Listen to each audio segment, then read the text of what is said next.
the first major experience of my life and my generation where we were open to something more, some more energy and more possibilities are open to us. For me was February 1964 when I saw you on the Ed Sullivan Show. I couldn't, it was like something just swept over the whole country. It was funny, wasn't it, huh? Now, what the hell was it all about? Was it that? I don't know. I personally think that, like in America, there was very much a way to do things. And the only slightly freaky things would be like the Hollywood writers, or the jazz musicians, or the pop musicians, the Elvises, and so on. So they were being different. But in America, they were all still in a framework. Mm-hmm. And I think the British thing that we cooked up, we had a long time to cook it up quietly, make all our mistakes in private, Mm-hmm. Hamburg, while no one was watching. By the time one of the big things about the Beatles, which I always think new groups should take as a bit of advice, was that we were cheeky enough to say we won't go to the States ever till we've got a #1 record. Which is a pretty cheeky kind of thing. In the States, cocky thing #1 record. Yeah, in the Okay. States. So we were offered tours, but we knew we'd be second to someone. We didn't want that. And there were a lot of artists still from here who go over, Sex Pistols, and they vanish. Cliff Richard, still trying to make it in the States. And we always looked at it logically and thought, well, that's the mistake. They've got to go in as #1, then they're going to do it. So there was a lot of careful thought here. We were cooking up this act, the Beatles. It was very European, very sort of British, as opposed to like the standard American way of doing things. Ed, a couple of jugglers, Sinatra Jr., even Elvis from the waist up. There was a very definite way that the Americans did it, the American dream. I just think that like Americans had it going one certain way, and the Beatles was just such a different thing that we'd been cooking up. We'd been taking all the influences from America, distilling them in a British way. A lot of things have been happening just with our own chemistry, because you had John and I were strong writers, George, who was like a third writer, Ringo, who had like a good head on his shoulders and was by no means thick, and we were just developing our chemistry. We put in a lot of work. Hamburg used to work 8 hours a day, which most bands never worked that hard. We literally worked 8 hours a day, and it was a full factory day. So we had developed our act. By the time we came to America, we had a #1 record, which we'd worked that out. Mm-hmm. We were playing in Paris at the time, and telegram came, and we all jumped on each other's backs and ran around everywhere. And Big Mal, the roadie, used to give everyone piggybacks everywhere. We were just so excited. So we went to America. There it all was what we'd planned might happen. Mm-hmm. But we were lucky, and it went much further than we'd ever imagined. But actually, we'd thought the whole thing out. And so there was like a combination of all this thing, America being what it was, and us coming with this whole new thing that we'd thought out, based on the old thing, but with our own sort of variations on it. All the little success we'd been having in Britain. The newspapers in Britain had been saying, well, what's left to do? You've conquered everywhere. And we'd say, America.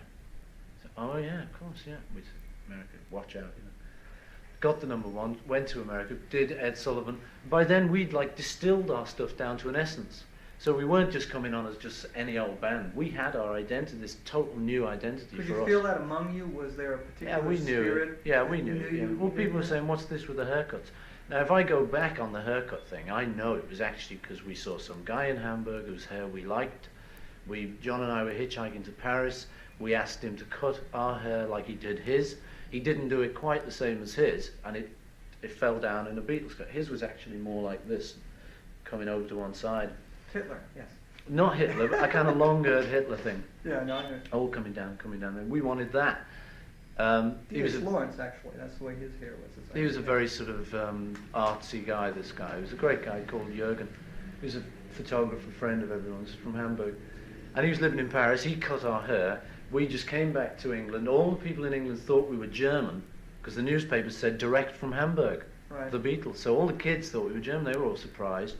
We had leather jackets and blue jeans. We went out of that phase and went more suits because we were going to come down to London, and we developed the sort of suits thing, and we thought we won't have corny suits, we'll have nude kind of things. We got those cardan jackets. We were working on the whole thing, and so by the time we sort of got to the States there, to say, for instance, the hair, what was really a bit of an accident, and it was really sort of what a lot of artsy people were doing anyway. We were the first with it in the States, so it looked like we'd invented it. Actually, the story was not half as exciting. It was much more ordinary, like life is. But by the time it actually got to the presentation on the Ed Sullivan Show, the biggest show in the States, and there we were with these funny haircuts, it was us. Everyone used to say, you started the Beatle haircut. And so it was like just distilling the whole essences of all these changes we were going through, and we just laid it all in one big move on the Americans. That's why it had such a big shocking effect, I think. When was it apparent to you that something was going on here that was more than just another very big group, that this was a cultural phenomenon? I mean, could you realize that at the time? Or You don't get into that. I mean, anyone who's kind of successful, I don't think you get into that. I don't think Ali, when he was shouting he was the greatest, knew he was. I think it was bluff, it was showbiz. He suspected he was, we suspected we were. But a lot of what you did was just bluff. It's showbiz, you know, this is showbiz. You want to be number one, you better tell everyone you're number one. But when did you realize, my God, it's worked? I mean, this is even more than just a musical event. This is a whole generation. Very early on, we wherever we went, we started off in Hamburg, basically, and we started off having no audience, and we had to work our arses off to try and get people in. People would appear at the door of the club, and we were on stage and there was nobody at the tables.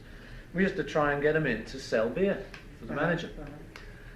And we used to, the minute you saw some, we'd all go, dance in the streets, or whatever was one of our big numbers. Dance in the streets is one of them. Dance in the streets tonight, and we'd pretend we hadn't seen them, and we'd rock out, and you'd find we got 3 of them in. And so we were very much trained on this idea of like what do they call them, barkers, the fairground almost. You'd see 4 people, and we had to get those 4 people in. And so this knack is like very important, obviously, in showbiz, how to attract those 4 people in to sell 4 bottles of beer for the man who's paying us.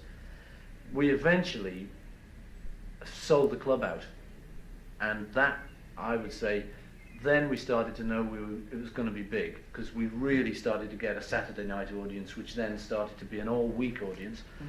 Then we went to another club, the same thing happened there. And we went back to England, and we started playing the Cavern. Same thing happened there. People didn't bother coming, then they started coming, they came in the droves. So we could see that each place we went at, whereas when we got started there was nothing. When we finished playing at that club, it was always like this incredible excitement had built up. And there must have been, we knew there was something we were doing that must have been right. So by the time we came down to play tours and stuff, it didn't really surprise us, although they were all thrills, but it didn't really surprise us that when we were on the Chris Montez tour, he was top of the bill. It didn't surprise us halfway through the tour when they switched it. They put us top of the bill and him second. It was embarrassing. The hell for him, you know, what could you say to him? Sorry, Chris. Right. You know, and he took it well and stuff, but it was embarrassing. But we expected it by then. We'd seen that everywhere we'd gone seemed to work. And another thing we thought was that, like, all the old-time vaudeville performers were all saying, the trouble with today's entertainers is they've got no background. But we did. We always thought we had this ace up our sleeve of having this hard background in Hamburg. Or I did, anyway. I think the others felt similarly, you know, that here we were, we'd actually had done this grounding these old vaudevillians were talking about, of having grafted 8 hours. Is that do you think that's what made the group able to weather the incredible pressures of that and last as long as Yeah, they it did? didn't feel like pressures. It wasn't pressures, you know, for a whole long time. It's only when you actually, you know, I mean, people used to always ask the question in American conferences, press conferences, what will you do when the bubble bursts? There used to be a guy like yourself who we used to take around because he was so funny. We used to ask him to ask that question every time. And he did it. He came around to every press conference. That was the only question he ever asked on the whole tour. And he just got to be like a court jester kind of thing. And what'd you say? Yeah, you know, man, I don't know. We'll blow up, or I don't know, we'll fall down out of the sky, or so and so, whatever. But it was never a serious question to us. Of course, when the bubble did burst, or when did it start to fragment? To burst? I don't know, man. Just about a year before the Beatles broke up, I suppose. You could say the seed was sown from very early on. I don't know, really. It just did. Friction came in, business things came in, relationships between each other. We were all looking for, like, people in our lives. Like, John had found Yoko. It made it very difficult. He wanted a very strong, intimate life with her. At the same time, we'd always reserved the intimacy for the group. So you were starting to find those kind of things were clashing really, you know, with Yoko. You could understand he had to have time with her, but does he have to have that much time with her, you know, was the sort of feeling in the group. And so these things just started to create immovable objects and pressures that were just too big. And then after that, after the breakup, then the idea of when will the bubble burst came home. You just suddenly think, oh, that's what that guy was talking about every bloody press conference. That's what he meant. And you know, then I did think for a few years, heck, like the bubble has burst and so on and so on. And so on. And so there was a fraught period there, you know, like kind of really all those sort of things that people would always be saying, the pressures. I thought, oh, that's what they mean. These are the pressures, you know. I finally understood what pressures were. Too much autographs and all of that didn't need to be too much of a pressure because we were a very organised group, the Beatles. And it was always Mal, or one of our men, you know, could always like cool out the situation. We had it very organised. Mm-hmm. We were very much a well-rehearsed unit amongst ourselves. We knew the gig, we knew the whole thing, the press conferences, anything. It was just something we'd done a lot of. So it never used to feel that much of a pressure. Eventually, you know, you started to realise what they were talking about, as I think a lot of people do just when they grow up. When you grow out of your teens and your 20s, you start to realise, wait a minute, I am really holding down a job here. And if my pay goes down, I'm out of a job, and I've got 2 kids now. Those are the things that do start to occur to you later in life. You can kind of freely go back into that period now and talk to me about it and pull out things, which I think is also very unusual. Did it take a while for that to happen? I've just done this clip, which is me playing all the instruments like I do on the album. I saw that, yeah. Which is, and I do Beatle Paul in that. I noticed, yeah. And it was my idea to do it because we had to think of someone we'd make the bass player like. Mm-hmm. And I kind of said, well, I could do Beatle Paul, and the director said, yeah, you've got to. And I said, oh, well, and I'd almost chickened out at the end of it. But once I did it and put on the old uniform, got my violin bass, which has actually still got a list from the Beatles, Stellar-tape to it, it's like an antique. The minute I'd done that, I didn't realise till like a couple of days after that I'd actually had gone and broken the whole voodoo of talking about the Beatles, because I'd been him again. And I just actually stood there and it didn't feel bad. I thought, yeah, it's a laugh, what the hell, you know. I mean, if someone else is going to impersonate me, I might as well do it myself. And it was such a buzz amongst all the studio technicians. They all really got off on it. It was like, can I have your autograph? Yeah. And it was weird, you know. It was really like I'd gone back 20 years or 10 years or whatever. It was a very kind of weird, exciting feeling, really, to just do it. And now Did you feel like you were stepping back into that image for a minute? And it was great. I just felt great. I really was. I felt like I was at a TV show 20 years ago. Because it felt exactly the same. The bass was the same weight. See, the thing about the Hofner bass is it's like balsa wood. It's so comfortable after a kind of Fender or a Rickenbacker. I now play like a Yamaha or a Rickenbacker, which is so bloody heavy. Why did you switch that Rickenbacker on that? It was given to me. Oh, really? Mr. Rickenbacker came down, the kind of head representative, when we were in LA. And he said, but I'd like to give you a specially made left-handed bass. And it was the first left-handed bass I'd ever had, because the Hofner was a right-handed converted. It was a freebie, and I loved it. And I played it and I started to get into it on Sgt. Pepper and everything. Hi, baby. And so that was like I really started to get into the Rickenbacker then. And then again, I must be a skinflint actually, because then now I'm playing a Yamaha just because they gave me one. So I'm anybody's for a free guitar. It was a bit funny, you know, because I do sometimes think, wait a minute, I'm supposed to actually research what instrument I want to play best, but it happens so random. I've ended up playing stuff that's been given me, that I like, obviously. I've been given stuff I don't really like so much. But I like it like that. I like stuff happening like that. You know, I don't like things to be too logical. I prefer to be non-technical. It's how I recorded this new album. It's why. I mean, the guy could have set me up with a beautiful console. It's funny because it sounds very technical. It sounds very precise. All the engineering is just me, literally doing what I was doing there. Mm-hmm. And I tell you, if I get a vocal I don't like, I'd go whoop, rewind, and zzz, erase, and that would be the vocal gone forever. I was just kind of totally ruthless and just played. I made the record as if it was on a giant cassette recorder. As it was on a 16-track. But I'm suspicious of formulas. When a minute I've got a formula, I try and change it because I don't want a formula. Boring. Because people used to ask us, what comes first, the words or the music, or Lennon-McCartney, who does what? It was never. It was always, well, we all do a bit of everything. I sometimes write words, he sometimes writes words, I sometimes write a tune, he sometimes writes a tune. Words sometimes come first, tunes sometimes come first. And everything always had this kind of... So like I've just continued doing it that way, and now I just kind of say, just listen. If it sounds good to me, if I think I've got a sound that I wanted, or it sounds better than what I wanted, and then I'll have it. I kind of accept it, and it's filed. Then that's okay. Then if I don't like it, I just erase it. And it was great fun, you know, because like I'd make some goofs on bass instead of doing the whole track again. I just stopped there, and from like 22 on the meter to 26, I knew I didn't like it, so I just go gone. You know, and I could see some perfectionists or people saying, "Oh, don't lose it, leave it for posterity," or whatever. But I was just being totally ruthless and enjoying it. There was a Freudian slip before when you were talking about the Beatle thing and so on, about how you prepared for it, you know, and the setting up the group in Hamburg. Yeah. You said you kind of got the knack of knowing how to do this, which obviously the question is, what do you think of them? I mean, I've actually only heard one record of theirs, the single, My Sharona, and this is all right. I haven't heard anything else, so I can't really comment on them. You know, I suspect they're kind of an okay pop group. Obviously, the Beatles of any thing have had the most imitators and the copiers. Even when the '60s thing was going on, every friend of ours was a copier. I mean, you'll notice how everyone's hairstyles changed, including like Cliff Richard's and Elvis.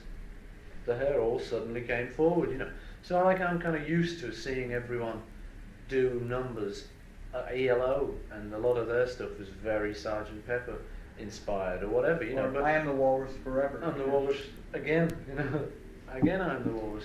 I'm still the Walrus. Are you the Walrus, by the way? Who's John Wright? The Walrus was a nothing thing, not meant anything about anyone. It was very read into.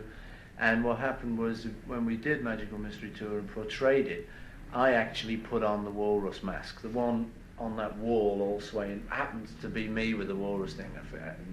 We just picked up a head each. There was no thought behind it. All of our stuff, as you can tell from talking to me now, has never had really deep thought. I had a black carnation because they'd run out of red ones. And I said, all right, I'll have a black one, I'll have whatever you've got. So I got this hugely significant thing of a black carnation. The others, I had my back turned on the Sgt. Pepper cover. It was actually just a goof when we were doing the photos. I turned my back and it was like a joke or whatever it was. I think it's amazing that you actually played bass better after you died, which was really impressive. But the other... It's never been done before, yeah. Now, but I say, you know, imitators and stuff, it's a form of flattery, and I, in a way, feel slightly sorry for them rather than myself, because I figure, what are those Beatlemania guys going to do in the long run? Okay, they can have a bit of success here, but I mean, I'd rather if they see were to them do imitate well. you, what they should be doing, in a sense, from everything Getting their own shit together. is be creative in the Absolutely, you know, based on the inspiration that we gave them, fine, you know, because it'll last longer, and I'd like to see them last longer.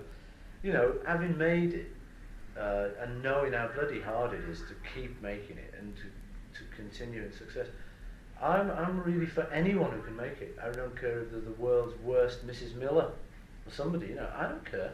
As long as they make it and it's what they want to do, I've got sympathy for them. You know, so that's part of your affinity or your good feelings about New Wave, is you see that same creative element. Yeah, I mean, I think the New Wave's a nice thing about it is kind of, it's got back to kind of real music rather than pop. I mean, I'd much rather see that than a lot of the stuff that was beginning to happen just to fill a need. Mm-hmm. It had to happen. I mean, I think that's all cool. You know, I don't like a lot of it. A lot of it, I can see where it's all come from. Mm-hmm. A lot of the riffs are right out of the Doors songbook. Mm-hmm. You know, a lot of it is well kind of Lou Reed and Bowie and Brian Ferry, and you can just trace it back, a lot of it. But that's great. I was influenced by Elvis. I still do an Elvis impersonation, you know, if you catch me at a party or something with McGee. I still do. There's a leak, you know, from Love Me Tender. Mm-hmm. I love it, you know. I mean, I recognise that we're all these very frail people, no matter who puts on the great show in the front. But basically, we're all just these very frail people who all imitate, all copy. We used to nick songs, man. We used to nick titles, we used to nick everything. John and You know that when you greatest came, crib was going. we didn't even know that the Chuck Berry songs and that type of thing were we Were thought nicks. those were your original songs. We had cover versions. which we didn't realise for cover versions. I used to know the crew cut singing Earth Angel. And it's the actual real version is supposed to be the Penguins. I got the autograph of the crew cuts at the Liverpool Empire. I waited around in my short trousers and they were nice. So, I kind of, I've been where all these people are coming from. And so I kind of sympathise with it, and rather than just stand there and get jealous because someone's younger than I am.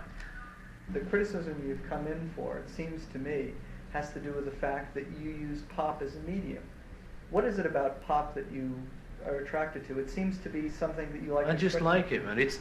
I'm like a lot of people. When you get in your car, you turn on the radio and you want to hear some good sounds, and if you've got a really good radio station that gives you, which there's not a lot of, but if you get a really good station, that's the kind of stuff I love. I love to hear a great new track from Stevie Wonder. So that's the kind of stuff I'm into. So whenever I write for that. I don't. Sometimes I'll write like to try and write a hit. Sometimes I'll write to try and not write a hit. But just popular music seems to me like where it's at. Because what are the alternatives? To write a serious piece of music, boring. To write modern classical music, no thanks. I bore myself stiff after a couple of bars, I think. Well, when you do write the stuff and so on, the themes that you generally go over and over again have to do with the home, domesticity, kind of a feeling of unity and a family feel and so on. I was wondering, did that come out of the whole craziness of the 60s? In a sense, were you trying to create it came out of getting married, really. So It came out of getting married, which is, you could call a creative womb. It's just when you get married and you haven't been married for 30 years, and I was what? 29, I think, when I got married. Things change. Everything changes, and the way you look at things, you look at through a partner's eyes, and you look and you learn new things. And I started to kind of realise that I liked the warmth of a family, and so when I got married, then a lot of my stuff did start, like the word home, changed its meaning. Instead of just being home, we're home, homeward bound.